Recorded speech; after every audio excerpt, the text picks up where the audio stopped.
Variables are used to store and retrieve values from the memory of your computer. And in this lesson, you will learn how to create variables in JavaScript.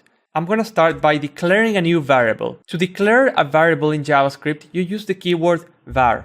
And then you need to give your variable a name. That name can be any word or just a single letter. It cannot contain spaces in between. So I'm going to call a variable a. In JavaScript, when you end the statement, you need to enter a semicolon.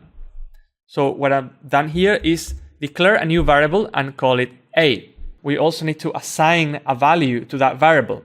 You can assign a value to a variable upon declaration. So I'm going to create another variable called b, and by using the equal sign, you can give it a value. So b will be equal to 10. You can also assign a value to an existing variable, in which case you don't have to use the var keyword anymore, because that's only for the declaration part. We'll give this one a value of 100. Let's show these variables on our web page. So I'm going to type in alert, which allows me to show a message box, and the name of the variable. In this case will be a, and I'm going to close this with a semicolon. When the page loads, it shows the value of 100, which is the value of the variable called a.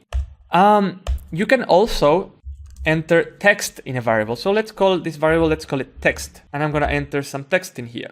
So to enter text, you need to use either single or double quotes, and we can show this on a message box using alert.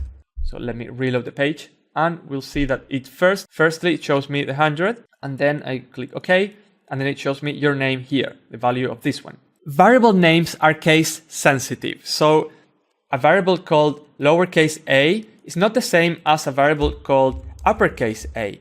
A common way to name variables is when you need to call them with more than one word. For example, personName is something that's called camel case. So you type in different words, in this case personName, and the second word starts and the follow-up words start with an uppercase or with a capital letter. So this is called a camel case notation. It's just a convention. That's just how people normally call their variables.